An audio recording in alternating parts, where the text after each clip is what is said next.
Todd Phillips woke up in a trembling fit, beads of sweat carving trembling rivers down his temples. The clock on his nightstand read 3:17 a.m. As he forced himself to breathe evenly, he realized the sheets on his bed were halfway on the floor, pushed off during his latest fitful dream. He propped himself up on the pillows and stared at the ceiling, replaying the events that had swirled through his mind. Once again, he had been in a shadowy workshop, surrounded by all sorts of odd contraptions, some mechanical, some arcane, and an assortment of odd creatures thrashing about on a long metal table. In some dreams, he felt guided by a strange form of magic, chanting words that made little sense in the waking world yet reverberated with undeniable power in his dream. In others, he tinkered with bizarre machines, pulling levers and pressing buttons, until monstrous silhouettes stepped forth from columns of smoke. These recurrent, outlandish visions spoke of creation, but they also spoke of something hidden, a force that Todd now suspected he truly possessed. Yet the dreams themselves weren't frightening. There was a playful quality to them, almost like a child's imagination running rampant with no boundaries. But the repetition had become impossible to ignore. Night after night, Todd found himself building, shaping, and conjuring these monsters, and night after night, he found himself questioning his own reality. Perhaps, he wondered, there was more to them than random illusions. He thought of his old friend, Captain Rogers. They had grown up together in the same sleepy suburb, sharing an intense love for fantasy novels, comic books, and all the wonders that come with having an active imagination. Back then, Todd Phillips was a boy who always had his nose in some story about knights or wizards, about worlds beyond the confines of typical suburban life. That love for the fantastic marked him as different in the eyes of bullies, who mocked his childish escapism and often cornered him for a beating behind the school gym. One day, when Todd was 13, a group of older kids ambushed him, and he thought this time might be the worst day of his life, until one of them was suddenly thrown aside by a tall, strong figure in a varsity jacket. That figure was Rogers. From that day forward, the two had bonded over swords and sorcery novels, pen and paper role-playing games, and all sorts of youthful stories that stoked their shared spark of imagination. But time marched on. Todd eventually made his way through college, got a decent job, and led a relatively normal life. Rogers, however, followed a more dramatic path. Fresh out of high school, he enlisted in the military and quickly rose through the ranks for his bravery. During a particular infantry mission overseas, fate intervened in an unimaginable way. Rogers and a few other soldiers were trapped in a mysterious cave. A strange gas seeped from the depths of the cavern, throwing Rogers into a state of suspended animation. He awoke in a future society that was both more advanced and more dangerous than any he had known.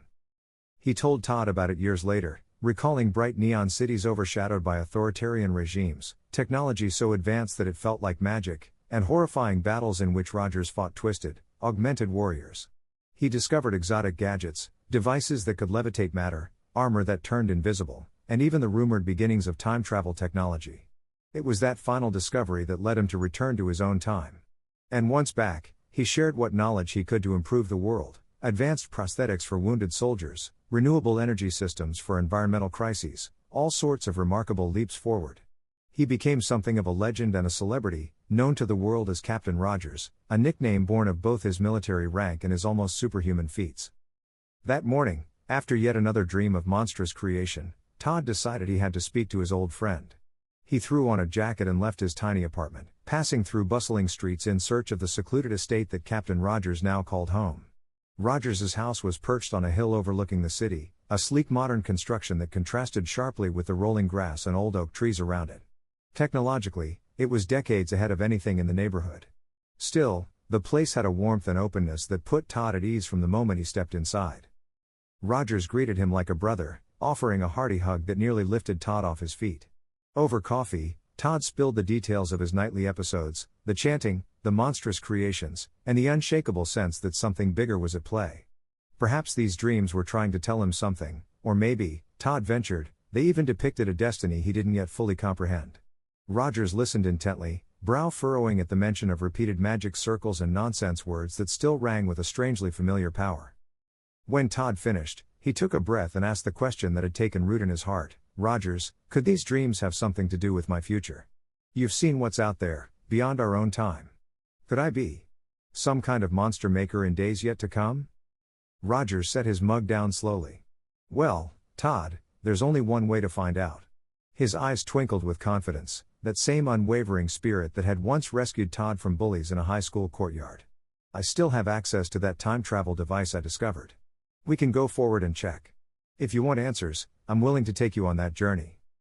Todd's heart hammered in his chest. Could he really peer into his own future? All the wild stories Rogers had shared suddenly felt more real than ever. And so, with a mixture of trepidation and excitement, Todd agreed. Within the hour, they found themselves stepping onto a metallic platform in a secret chamber beneath Rogers's estate. The device was shaped like a ring of faintly humming blue energy encased in overlapping arcs of polished steel. In a swirl of light, Todd and Rogers were hurled forward through time. The experience was simultaneously exhilarating and nauseating. Colors exploded behind Todd's eyelids, and the world spun until all that remained was a brilliant corridor of swirling brightness. When the light dissipated, Todd stumbled forward, landing on grass in broad daylight.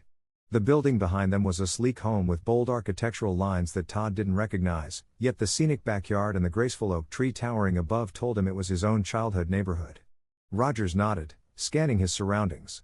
"Looks like we made it, or at least close enough," he said. "Now, let's see if we can find the future you." They crept around the house, listening through a nearby window. Inside, Todd saw himself, older, but only by a few years, and apparently quite content, as he sat at a table with a radiant woman he recognized at once, though he couldn't explain how. Was she his wife? Todd felt a surge of emotion, joy mixing with confusion. He had yet to even meet this woman in his present timeline, yet here she was, holding his hand with a genuine warmth that told him they had built a life together. For a few minutes, they simply observed, unsure what to do. Suddenly, the front door crashed open. A hulking figure of brute strength, clad in tattered sleeveless clothing that showed off bulging muscles and a labyrinth of scars, stormed into the house. Todd's wife gasped as the intruder growled, You are not worthy of this woman." Future Todd sprang to his feet, placing himself between the brute and the trembling woman. His voice cracked with anger. "Who are you? What do you want?" The hulking man smirked. "I've come for the fairest beauty in this district. Step aside, worm." With terrifying swiftness, the intruder lunged forward, grabbing Todd's wife. Future Todd yelled, "Let her go."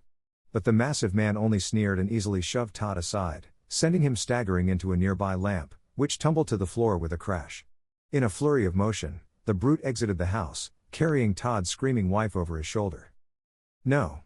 No!" cried Future Todd, rushing to the doorway. He was about to dart into the street in pursuit when he paused, snatched something off a wall hook, and bolted after the hulking man. Present Todd and Rogers exchanged quick, alarmed looks, then dashed after him.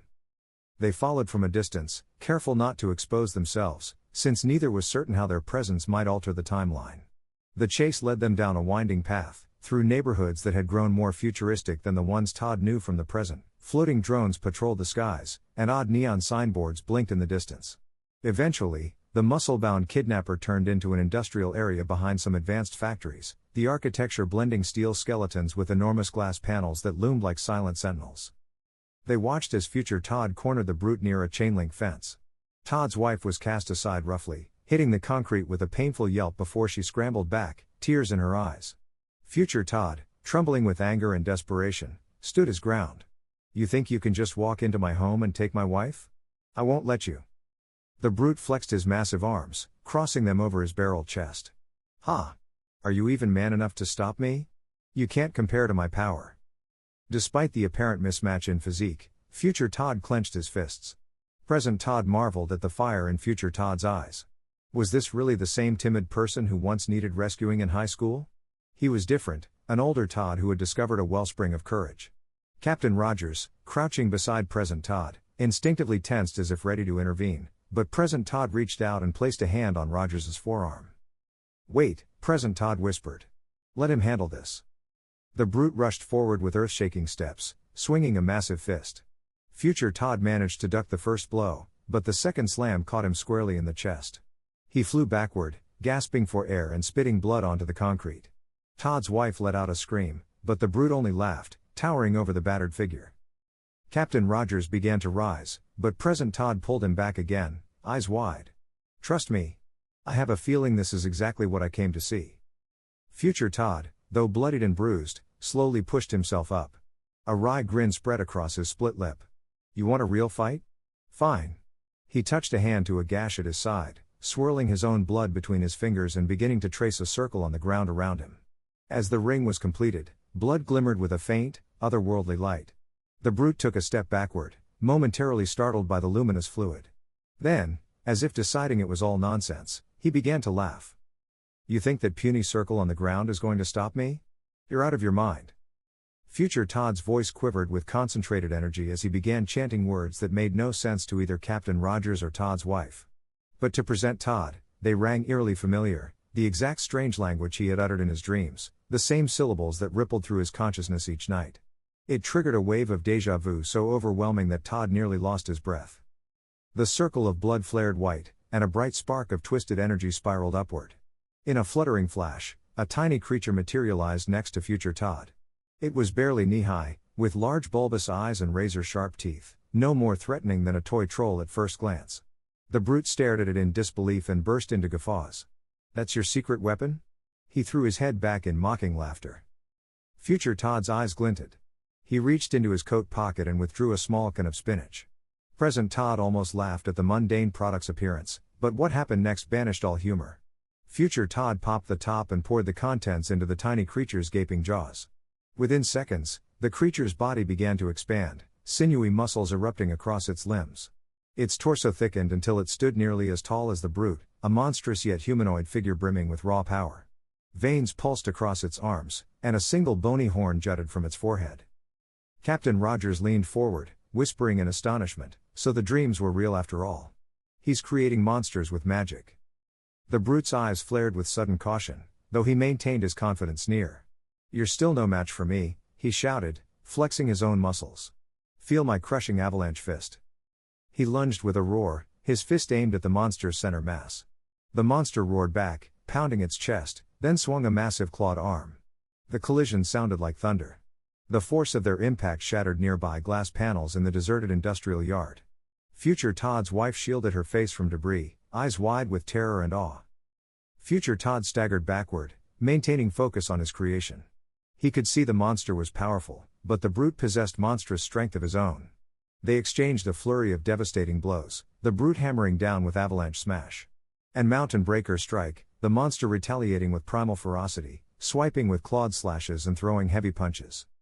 Each attack was accompanied by echoing shouts, reminiscent of a grand stage performance, or, Todd mused, a wild dream. He remembered that from his slumber, too, flamboyant moves with names you'd only expect in fantasy or shonen anime. Here it was, playing out in front of him. And yet it was all real. The monster staggered as the brute found an opening, landing a savage uppercut that lifted the creature a foot off the ground. Future Todd's voice carried desperation as he clenched his fists. "No, you must not lose. Rise, Feralion!" He screamed, naming his creation with an impromptu name that seemed to bloom from his imagination and slip into reality. The creature shook its head, eyes blazing with renewed resolve, and lunged again. But the tide was uncertain. Each blow from the brute threatened to crumble the monster's defenses. Present Todd could see Future Todd's expression turning grim. His monster, Feralion, was strong, but not quite strong enough to overwhelm the brute's relentless onslaught. Captain Rogers tensed, about to rush in, but Present Todd stopped him once more. Present Todd felt something stirring within him, a shift, a wellspring of empathy for his future self. He recognized the words, the gestures, and even the logic of the magic circle. He remembered them from his dream. Without overthinking, Todd began to mouth a chant. Softly at first, so quiet that even Rogers barely heard him, Todd repeated the nonsense syllables, feeling them vibrate in his chest and tingle across his fingertips. A shimmering aura pooled around him like a faint mist, then streamed toward Future Todd's circle. The lines of blood glowed brighter, as though responding to an unseen power source. Feralion's eyes ignited with brilliant white light. Future Todd, bloodied face turned toward the distant shadows, smiled knowingly as if he felt that extra push. "Yes. Thank you," he roared, and he poured every ounce of his own energy into the summoning circle. "Feralion, take this final surge. Ultimate technique, roaring brimstone blast." The monster reared back, opening its jaws wide and unleashing a beam of scarlet energy that streaked across the industrial yard. The brute's eyes went wide, and he tried to brace himself, but it was too late. The wave of magical force slammed into him, blasting him through a steel support beam with a deafening crash. For a heartbeat, everything was silent except for the crackle of dissipating energy. Then the brute's body slumped to the ground, unconscious, or at least beaten to the point of surrender. Breathing heavily, Future Todd collapsed onto his knees. His wife ran to him, throwing her arms around his neck. Even from their hidden vantage, present Todd and Captain Rogers could see that, despite the bruises and blood, future Todd's face radiated triumph and relief. He had stood up for himself in a way that Todd never believed possible back in their high school days. It was a far cry from the timid dreamer who had always relied on stronger friends for protection. After a few moments, future Todd helped his wife to her feet, and the two hurried off, presumably to find safety or medical help. Present Todd felt a twist of satisfaction, pride, and maybe even envy. That was the future version of himself, someone who dared to challenge the bullies of the world and use his imagination as actual power. Without further fanfare, Todd and Rogers made their way back to the time travel ring they had stashed in a secluded warehouse. There was no sign of future Todd returning that way anytime soon, and they didn't want to risk revealing themselves further. Todd said little as they punched in the sequence of controls to bring them back to the present. The swirling corridor of light enveloped them again, and in what felt like the blink of an eye, they were once more in the secret room beneath Rogers's house. Todd exhaled, staggering off the platform. Rogers caught him by the shoulder. "You okay?" the soldier asked, concern etched across his features. Todd took a moment, trying to gather his thoughts. The dreamlike chanting still echoed in his head, and the memory of the circle of blood glowed fresh in his mind. Finally, Todd spoke, I think I know what the dreams mean now. They're teaching me how to create monsters using magic. Some of them are mechanical monstrosities, some purely arcane. But they're all forms of creation. That future version of me. He had the confidence to do it openly, to stand up and say, "This is my power. I can protect what I love." Rogers nodded.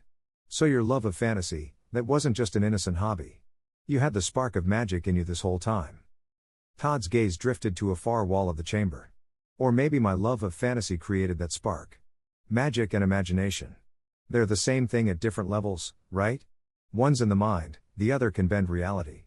But you can't have one without the other." Rogers clapped him on the shoulder. "I always believed you had greatness in you, Todd.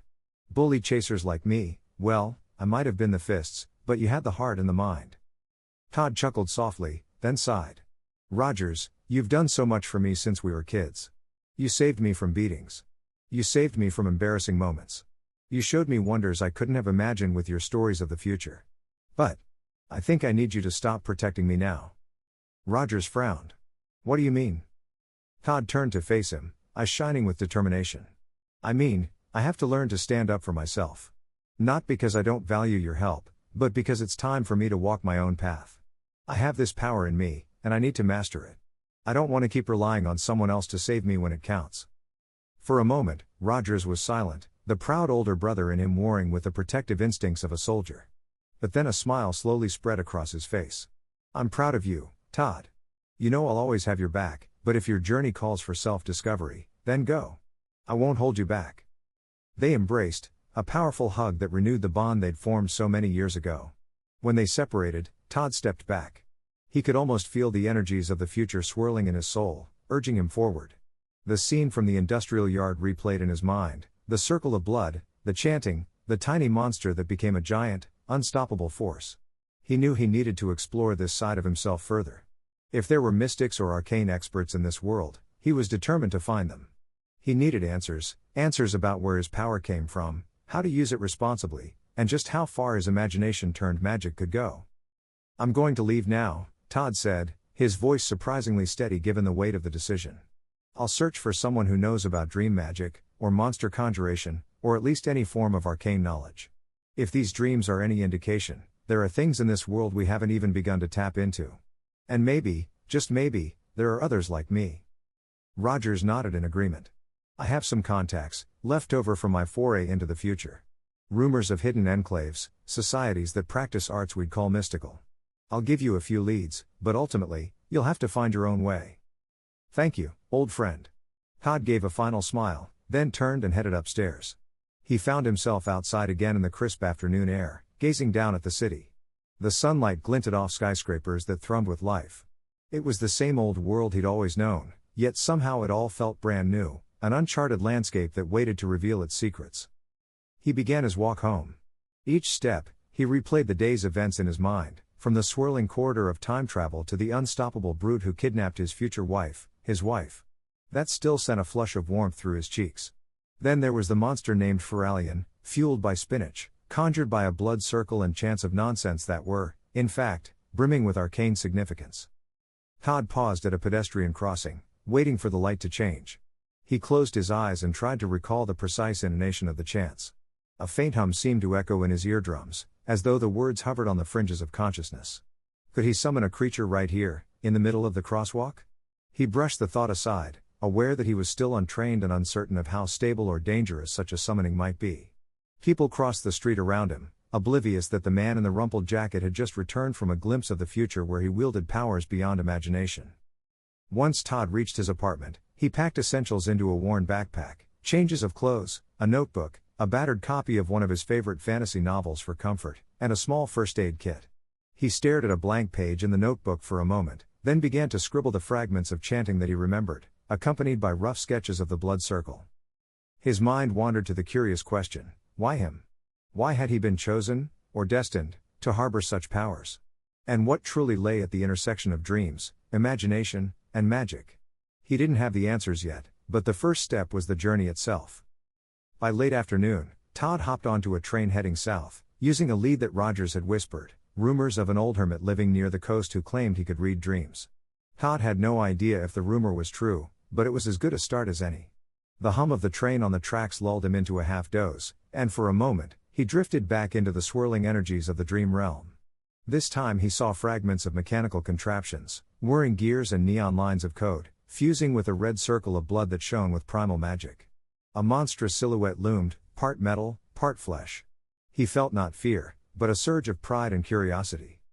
When the train's brakes screeched to a halt at his station, Todd stepped off into the bustle of the platform.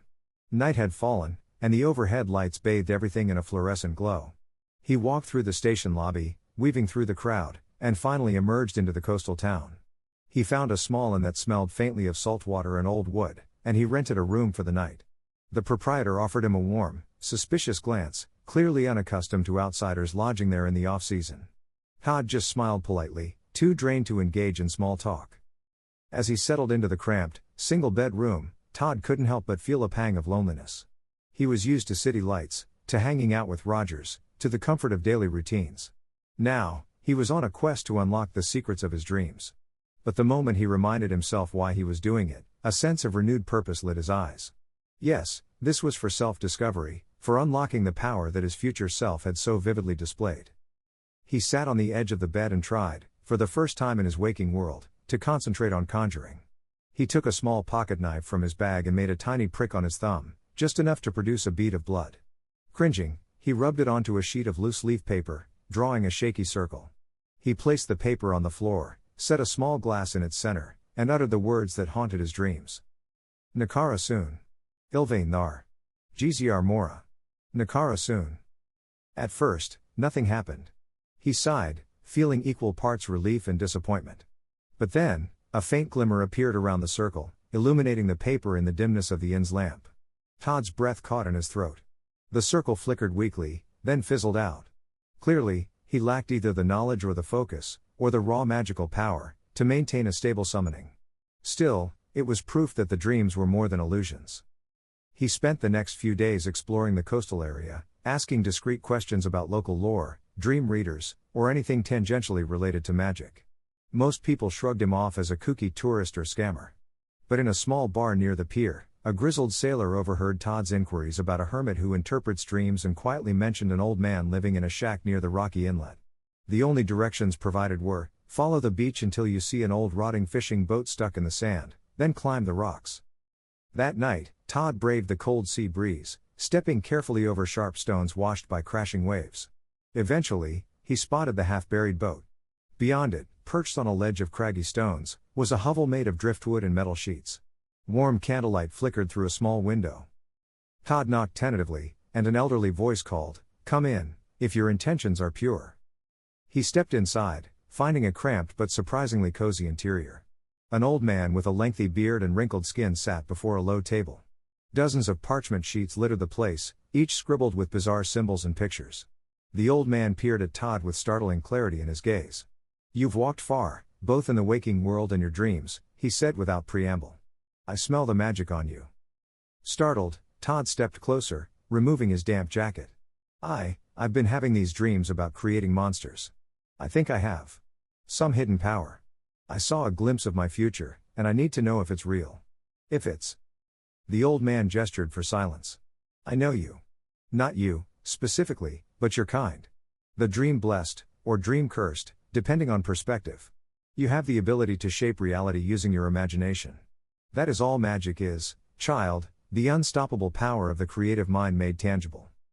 He beckoned Todd to the table, and Todd sank onto a pillow.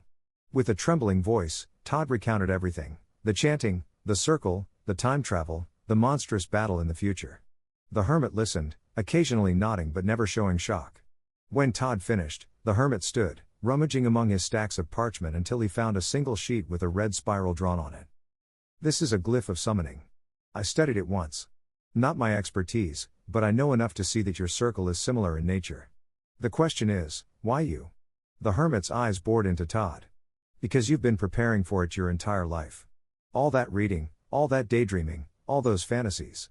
You've trained your mind to cross the threshold between thought and reality. You're a living conduit. Todd's heart pounded. But how do I control it? In my dream, it's so easy. In the real world, I can barely create a spark. The hermit's brow furrowed. Control comes with practice, belief, and sometimes guidance. If you truly want to walk this path, you must embrace your dreams fearlessly. Many would-be conjurers shy away when they realize the magnitude of their power. But if your future self is any indication, you find the bravery to stand firm. They spoke through the night, the old man pointing out small exercises Todd could attempt, breathing techniques, ways to channel emotional energy into the circle. At dawn, Todd left the shack feeling an inkling of progress, a sense of direction. He offered the old man money for his wisdom, but the hermit refused, saying, "If you succeed, that will be payment enough for me, to know a dream blessed found his own wings." For the next month, Todd lingered in that coastal town, practicing daily. He would prick his finger, draw a new circle, always small, always on a surface he could discard in case it malfunctioned, and chant those nonsense words. At first, he produced only flickers of light. Then, slowly, lumps of jelly-like matter would form in the center. A week later, he managed to summon an actual little bug-like creature, which vanished after a few heartbeats. Each time, Todd's body felt drained, sweat trickling down his back as though he had run a marathon. But each time, he felt a jolt of triumph. He was bridging the gap between imagination and reality more and more. At night, he dreamed once again of forging mechanical beasts, powering them with arcs of neon electricity, or shaping arcane abominations from shimmering wisps of purple smoke. He still wasn't sure what it all meant, but the dreams felt less random now, like guided lessons, or glimpses of future potential. And each morning, Todd approached his training with renewed vigor, determined to bring a piece of that dream realm into the physical world. In time, he felt confident enough to return to the old hermit's shack and showcase his progress. Under the hermit's watchful gaze, Todd traced a circle in the dirt outside the shack, mixing sea salt with a single drop of his blood. He pressed his hand against the center, closing his eyes. Nakara soon. Ilvain thar. Gzr mora. Nakara soon. He chanted, voice echoing against the crashing waves. The glyph flared with bright light, and from that swirling brilliance rose a tiny humanoid creature with webbed ears, fish-like scales on its arms, and large curious eyes. It emitted a high-pitched squeak and waved at Todd before fading away in a gust of ocean breeze, leaving behind a floating droplet of water that splashed at Todd's feet. The hermit laughed, clearly pleased. "You are well on your way, boy. Do not stop now." Over time, Todd realized it wasn't just about conjuring monsters. It was about discovering who he was beneath his timid, bullied exterior. He felt physically stronger, too, because summoning took a toll on his body. He started doing simple workouts in the morning, push-ups and sprints on the beach, to build the stamina needed for stronger spells. Day by day, his confidence grew. Yet, in quiet moments, Todd's mind kept drifting back to the themes that had shaped him. Friendship, he felt a pang of longing for Captain Rogers. He missed him, but he also understood this was a necessary step in forging his own identity. Dreams, he recognized that they weren't mere illusions. They were magical windows, revealing not only the future but the depths of his own capability. Imagination, he sensed that every conjuring was another illustration of just how potent the human mind could be. Finally, there came a day when Todd felt it was time to return to Rogers, if only to share what he had learned so far and to let him know he was okay. But more than that, Todd suspected that the journey into the future they had taken might hold more secrets, particularly about that muscle-bound brute and Todd's future wife. Perhaps their paths would cross again sooner than he realized. So he boarded the train back to the city, His bag now full of scribbled notes and pages of half-formed glyphs, a testament to his practice. Along the way, he found himself smiling at strangers, no longer shrinking away in crowded spaces. He walked with a newfound self-assurance, shoulders squared, steps purposeful. By the time he knocked on Rogers's door, dusk was settling. The soldier-turned-celebrity opened it with an expression of elation and relief. "Todd. I was starting to worry." Todd laughed sheepishly. "Sorry. I was training." They talked long into the night, Todd recounting tales of conjuration, of near disasters and small triumphs. Rogers listened intently, nodding in approval, occasionally chiming in with a story of his own from the future he had explored. Though Todd no longer needed Rogers to fight his battles, he relished in his friend's wise counsel and unwavering support. When Todd finally finished, a peaceful hush settled over Rogers's living room. Rogers broke the silence with a grin. "So, you truly are on the path to becoming a monster maker." Todd shrugged, warmth in his eyes. "Maybe. But I'm also on the path to understanding that power isn't about beating others down. It's about protecting the people we love. When I saw my future self protecting my wife from that brute, that wasn't about personal gain. It was about defending someone dear to me." He paused, inhaling deeply. It felt right. Rogers stood and placed a hand on Todd's shoulder. "I'd say you've grown more than you realize. So, what's next?" Todd's gaze turned to the windows, where stars glowed faintly above the city lights.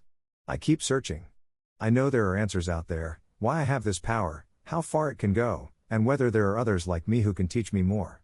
I promised I'd come back when I had more clarity, and here I am with at least a little. The next step is going out again." Rogers gave him a firm handshake that melted into a hug. "Then go. And remember, Todd, I won't stand in your way anymore, but I'll always cheer for you." They pulled apart, and Todd nodded. He was no longer the timid boy who needed a protector in the schoolyard.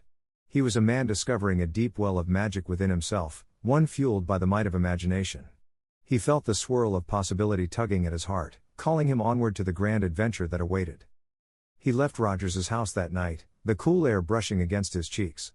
He felt neither the fear nor the uncertainty that once plagued him. He was free to explore the boundaries of dreams, to conjure wonders beyond measure, and to stand tall without relying on anyone else's strength. As he made his way down the hill, Todd reflected on the major turns that had brought him here. He remembered the nightmares, initially harmless but intriguing, that slowly revealed themselves to be tutorials in arcane summoning. He remembered how Captain Rogers had selflessly defended him in high school and again in the present, though Todd now recognized the importance of defending himself. He remembered the flicker of power he had felt as he joined his future self in chanting from the shadows, imbuing the summoned monster with extra strength to defeat that towering brute. Every piece of that puzzle led him to this moment of clarity. For Todd Phillips, the line between dreams and reality had dissolved into a shimmering tapestry of possibility. Magic was no longer just flights of fancy, it was real, tangible power limited only by the boundaries of his imagination. And if the feats he had seen in that glimpse of the future were any indication, those boundaries were far from fixed. They stretched infinitely, beckoning him to keep pushing, keep evolving, keep creating. Somewhere out there, in the corners of this world or the next, were mystics who could answer his burning questions. Perhaps they would tell him if he was born with this power or if he'd nurtured it into existence through a lifetime of daydreams. Perhaps they'd reveal the deeper laws governing the conjuring of monsters. Or perhaps they'd be clueless themselves, leaving Todd to blaze a new trail in the annals of magic. Whatever the case, he felt certain the answers would eventually find him, or he would find them. In the meantime, Todd had his first real quest, to become his own hero. It wasn't about mastering every spell or proving himself to the world. It was about knowing he could stand against adversity without hiding behind someone stronger. It was about drawing courage from the same font of creativity that birthed his conjured creatures.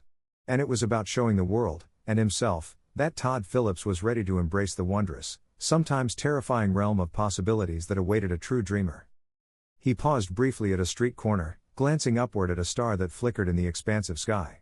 In that moment, Todd felt grateful, for the friend who had always guarded him, for the mysterious cave that had catapulted Captain Rogers into the future, for the bullies who had once spurred Todd to retreat into fantasy books in the first place, and for the countless nights of fevered dreams that led to this newfound reality.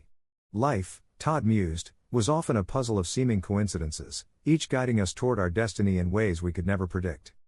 A surge of excitement coursed through him as he turned another corner. His journey was just beginning, but already he had glimpsed the horizons of what he might become. He imagined himself forging alliances with other summoners, unveiling hidden corners of arcane knowledge, and maybe even crossing paths once more with that muscle-bound brute, this time without needing a surprise spinach infusion to power his monster to victory. In Todd's mind, the possibilities multiplied, each scenario more vivid and thrilling than the last. And so, Todd Phillips walked toward the rising moon, a faint hum of magical energy surrounding him like a second skin. He clutched his bag of scribbled spells and half-born glyphs and smiled into the shadows of the next unknown path. Though the night seemed quiet, he knew better. The hush of the wind carried whispers from the dream realm, beckoning him onward. He took a final glance back at Rogers's brightly lit house. Then he pressed forward, forging his own legend on the whispering shores of possibility. Yes, Todd would return someday with answers. Answers about the true source of his powers, about the future he had partially glimpsed, about the unstoppable synergy between magic and imagination. For now, though, he was content to roam in search of knowledge, unburdened by fear or self-doubt. His adventure had only just begun. And somewhere, in the hush between one breath and the next, Todd felt the comforting echo of that nonsensical chant, a sound that once belonged only to his dreams but had now woven itself into the fabric of his reality. Nakara soon. Ilvain thar. Gzr mora. Nakara soon. With that resounding beat, Todd Phillips stepped into a world of infinite wonders, determined to embrace the dream and the reality that would make him, at last, his own hero.